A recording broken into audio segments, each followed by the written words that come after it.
Welcome to Dare a New Belief, a place to discover what is possible for your life after the loss of a loved one, and where you will find inspiration, insight, support, and love, and hopefully a bit of laughter to help you through your day. Now, here's your host, Nada Hogan. Welcome to Dare a New Belief, where you will find light and life, love and joy, healing, faith, and hope. A place where you get to believe in what is possible for your life. And today I have the great honor to welcome back Rhonda Crockett Logue. And Rhonda is a naturally gifted healer who has been helping others for many years. She holds a Master's of Arts degree in social work, and she is certified as an emotion code and body code practitioner, crystal healer, crystal reader, and spontaneous transformation practitioner. Rhonda previously worked 20 plus years assisting youth and families within the foster care system.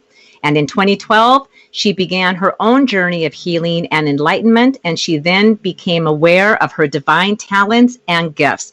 Welcome back, Rhonda. Thank you for being here. Well, thank you so very much for having me. I'm happy to be here. I am just thrilled and honored. So as we know, time goes by way too fast. So I'm going to dive right in here. And listeners, if you missed part one, please go back and listen to part one because it will help this one make a little bit more sense. So one of the things I wanted to ask you that I didn't get to ask you in the first part, Rhonda, was when you had a journey of healing and enlightenment in 2012, do you think that whole thing was just so divinely planned? So when Jeremy transitioned 4 years later, that you would be prepared and able to handle that? Definitely. Gratefully? Yeah. Yes, definitely. Especially, learning a healing modality to help myself. In 2012, I was starting to have different health conditions, and I was searching for wisdom and healing modalities and someone to help. I'm not one to go to the doctor and use traditional medicines. I'm pretty much allergic to most of them. And so learning the healing modality, the energy healing, assisted me greatly in releasing a lot of the grief that I was feeling after Jeremy made his transition.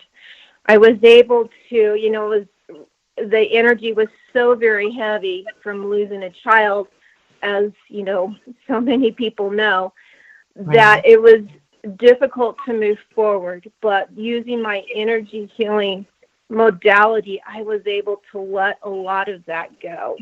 Yeah. And so, yes, it very much prepares me to do that. Plus, it also assisted me into being connected more clearly with the divine and taking divine guidance. So, yes, definitely. Right. It all happened the way it was supposed to happen. Right. It's so amazing because I know I was thinking with my daughter, and there's always comedy that has to go on with me to be able to handle situations. And we had my daughter and son and I, they were little. We went and got Domino's pizza, and we were driving home, and out of nowhere, she just started crying, and she was holding the pizza on her lap. And my mother, her grandmother, had just passed away maybe a year or 2 years earlier.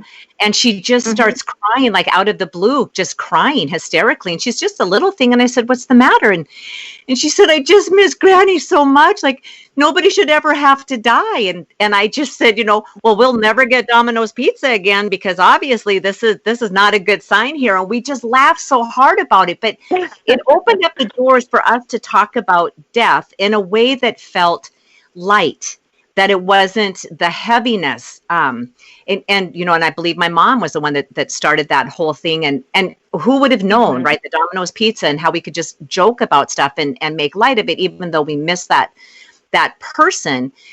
But I believe that we get those setups. It's like that divine setup, if we can pay attention to that and how it helps. So I love how this happened with you in 2012. So one of the things, because I get going and I get off track, a million notes, but I want um so if you can kind of walk us through how this happened with Jeremy channeling this book to you. So Jeremy's transition date was the 20th of June 2016. Yeah, 2016. And then Correct. was it right away when the book started coming, or the channeling was coming, or can you explain that a little bit more for us, Rhonda? Well, I could hear him, the same day that he transitioned, I could hear him.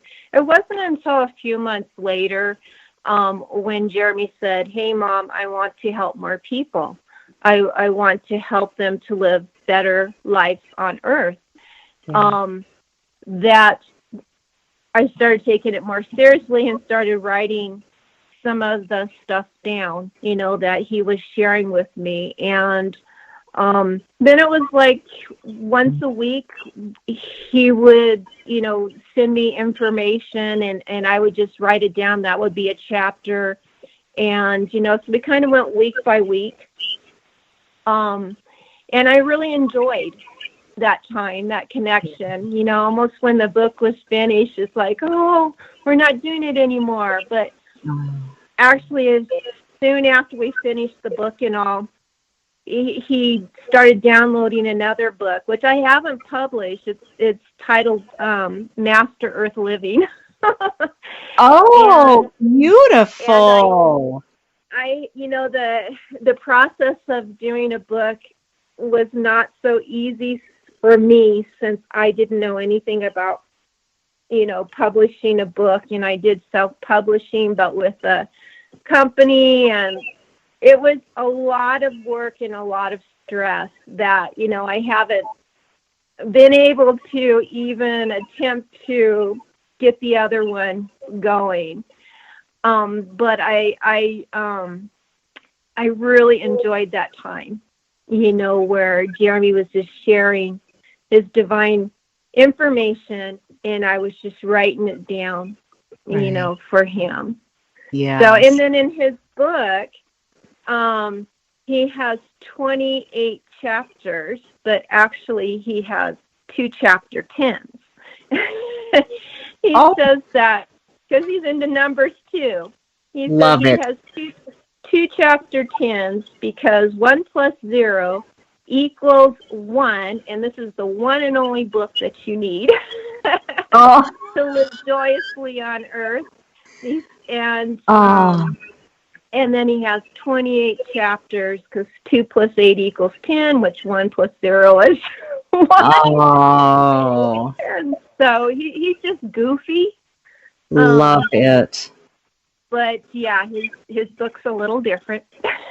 Oh, I just love it. And the love that just pours from him, that pours into you, that you were able then to pour into ink and paper so others can benefit in such a grand and enormous way. So when he started channeling this information to you and telling you, like, I want this to get out to the world so people know that they can connect with their loved ones and that life doesn't have to be so hard. Did he make it known to you that he wanted this to be in a book, or was it just that, like, what do I do with this? I guess I take all of this information and turn it into a book, or did you know it was a book, or did it just end up being a book? I guess that's my question. No, he was real clear. He's like, yeah, I want to share this with more people. Write a book. Okay.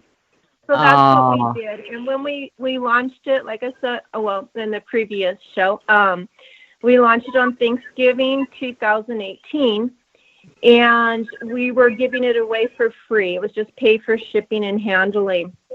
And we reached so many people. We ran it for about 6 months. I think we had more than 800 copies that we had given out. And so many people reached out, and it was just really beautiful. So many mothers with sons named Jeremy that had passed had contacted me.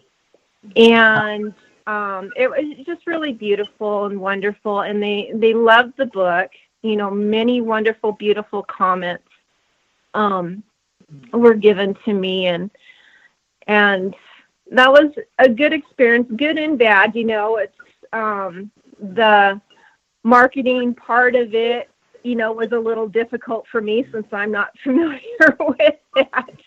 Right. But, the comments and the people's lives that it touched was very heartwarming. Absolutely. Absolutely. And I've read some comments that were on your website, and it's just, this book is very well loved. Absolutely.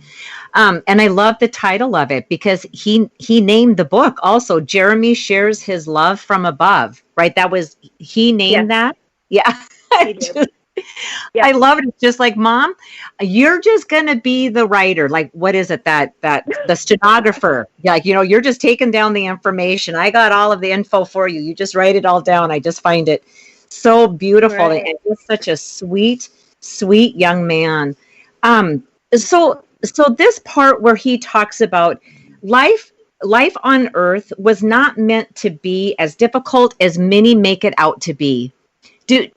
What have you taken from that, and how has that impacted your life? Because I believe that, and when I read that, thing stood out to me like a neon sign. Like, oh my gosh, I've said this always, but it just seems like we're so conditioned to believe that it's a struggle and it's a fight, and Right. it's just like, oh my goodness, what a powerful statement and so young, but obviously an old soul. Yeah. So what does that mean to you?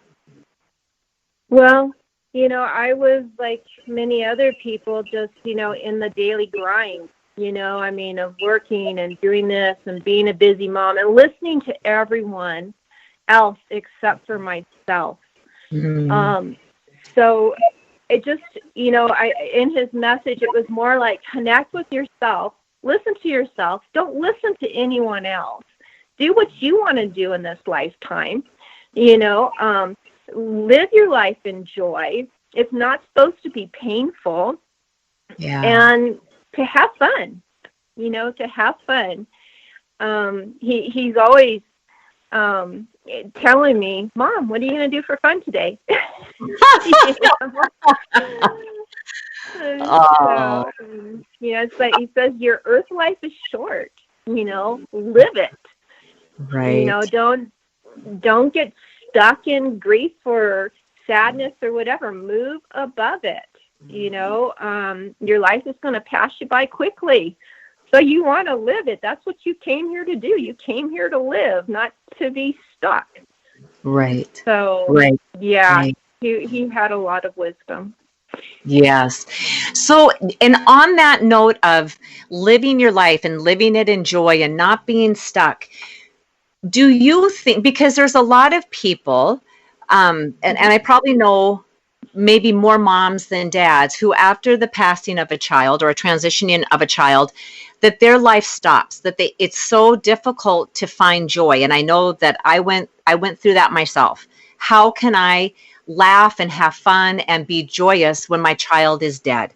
It just seemed like, but that was the message that I would get from Dara all the time was, I'm the one that's not there. And girl, let me tell you, I'm having a heck of a lot more fun than you are. So get rid of that.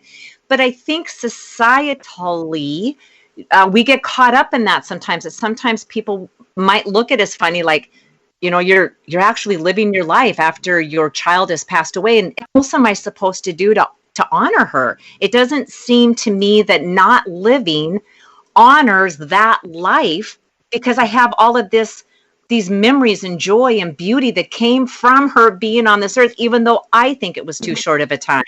But what if I carry that forward and I'm able to shine her light for other people? That to me feels very good. So did you run into that where it felt like people like maybe judging you because you're choosing to be joyous and live a joyful life, and how dare you when your child has passed away? I did, but I didn't feed too much into it. I just truly listened to Jeremy. I guess he brought me back to earth, or back to myself.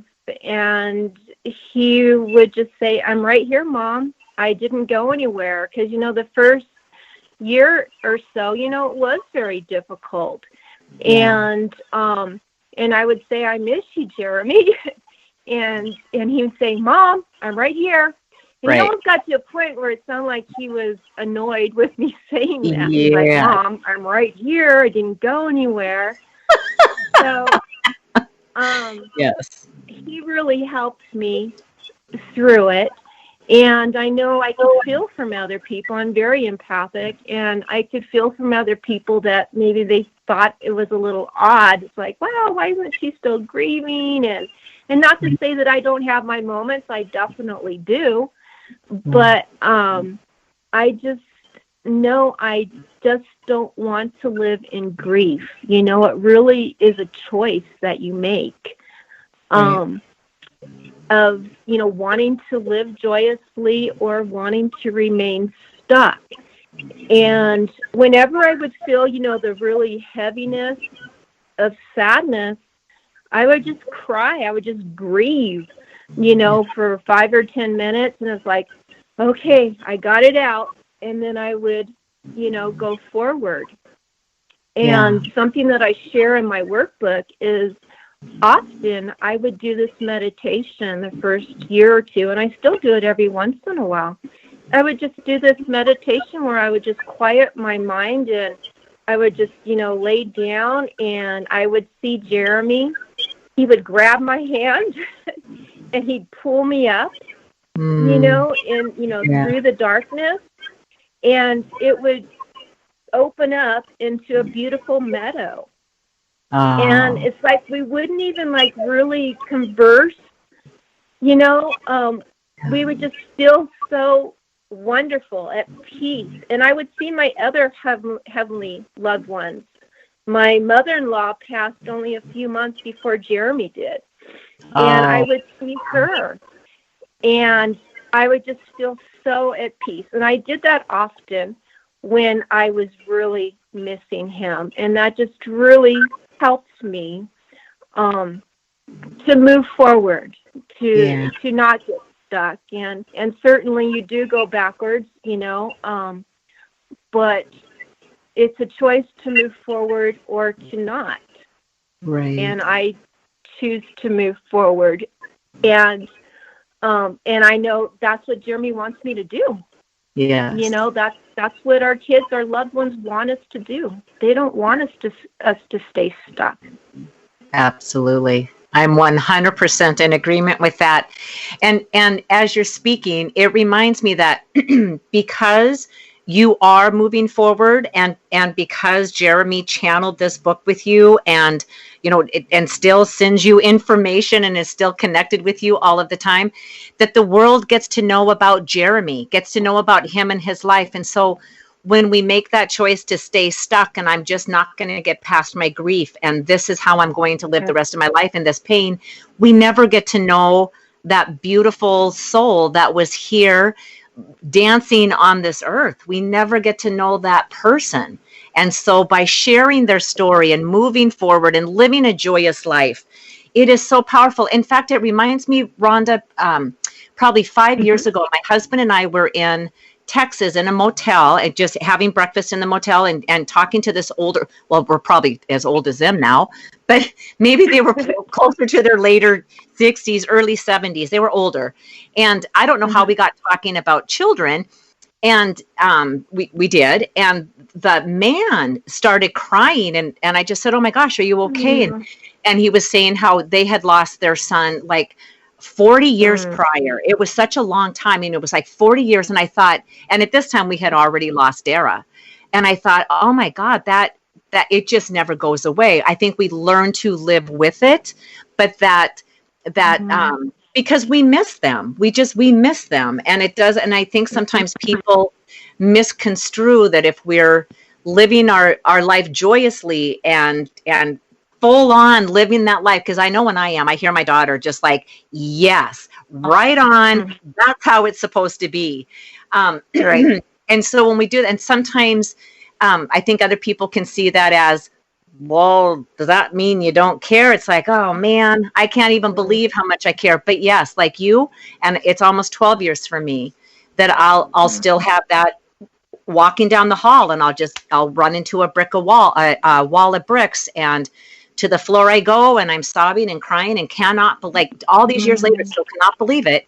And then I can hear her saying, "Oh my goodness, Mom, I'm in the middle of having a really good time up here, and now I have to come down here, and come on, let's get it together." And so it's always been turned into this laughter, and honestly, that's where energy healing can help, because that can help release those old past emotions, because I really do feel that, we can live free from the past. I very much try to live in the moment, with in the present as how things are right now with Jeremy, how he is right now. If I go back and I live in the past, I can fall apart too, and I have done that. But then I hear Jeremy's like, "Mom, you sure you want to do that? You sure you want to go there?" So I do my best to try to live in the present moment with my kid right here by me.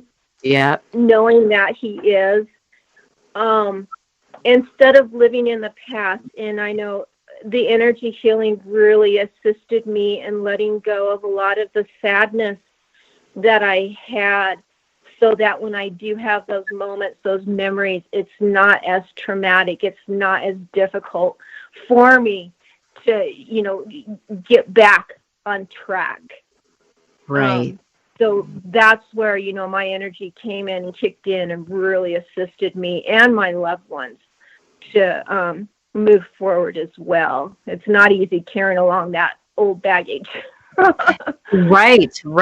Absolutely. And it gets in the way. It completely gets in the way of your life, and it literally stops the flow of all of the good that's trying to come in, and it stops the energy of those loved ones trying to be able to speak to us, send us messages, because it gets all clouded over with this. Oh my goodness, what is that? With this denseness. So, and that's a very good point, because they are on a very high vibration, and if we're sad and depressed and grieving, that's a very low vibration, that we are missing all the messages that they're trying to send to us. It's not until we can rise up a little bit that we can actually connect with the messages that they're trying to send. And a really good way is, to go to places, go out in nature, take a walk, try to clear your head. Some really good things that are listed in the book and the workbook that, we have available to be able to connect with your heavenly loved one. But yes, you have to rise up a little bit out of that grief to be able to connect with them, to hear them. Yes, absolutely. I'm totally in agreement with you. Oh my goodness, Rhonda, it's unbelievable how I'm always in a time warp when I'm doing these podcasts, because the time goes by so quickly, and it's already time to start wrapping this up. And so I want to let the listeners know, because I know you have a special offer, and this is so sweet of you. Thank you so much for offering this. But there's a special offer that you have for the listeners. Would you be willing to share that with us? Sure. The book that Jeremy and I wrote, it's called Jeremy Shares His Love from Above. And it just has a lot of really good information on how to connect with your loved one, how to live a joyful life, how to reconnect with yourself, and to move forward, to rise above grief. It has a companion workbook that has activities in it to help you to go through the grieving process after losing a loved one, to ultimately getting to the point where you're creating the life that you want to live. They're both available on my website. My book normally sells for $14.97. My workbook sells for $19.97, and I'm offering both of them together for $19.97 on my website, sprinklingsunshine.com, for about a week. So if anyone's interested, that is available to the listeners. Okay, perfect. And for everybody listening, if you did not get that website, it will be in the show notes. So please don't panic. It'll be in the show notes and you'll be able to get right to Rhonda's website and order that package deal of that companion workbook and the book, Jeremy Shares His Love from Above. So I am so honored that you were willing to be on the show, Rhonda, and share your story and share Jeremy's story and share your family with us and your openness and transparency with it all. So I just thank you from the bottom of my heart. And I'm so grateful. Thank you so very much. You're so very welcome, Jeremy, and I thank you as well for having us on. Yes. Oh, absolutely. Absolutely. I love it. And I'm sure that Jeremy and Dara are hanging out, doing some kind of fun stuff up there, friend-wise, completely. Yeah. So, yeah. So thank you so much. Again, this is another one of my fun, bumpy landings, but I want you to know how much I appreciate you being able to come on and to share this with Jeremy, about Jeremy, and thank you so much. And to the listeners, I know that there's so many wonderful gold nuggets that you're able to pull from this information. And Rhonda's website is beautiful. There's so much great information in there. So all of that information about sprinklingssunshine.com will also be on the show notes, so don't worry about that. And I hope you have the opportunity to pick up the book and the companion workbook, because I know that I will be doing that. So thank you again, Rhonda. Thank you, listeners. And until next time, have a blessed and glorious week. Bye-bye for now. Thank you for spending time with us today. Please go to nadahogan.com for show notes and other information you can use right away. If you like what you heard here, please subscribe to our show and don't forget to rate and review right there on Apple Podcasts, Stitcher, Google Play, or wherever you get your shows. And don't forget to tell your friends about it. We'll see you next week.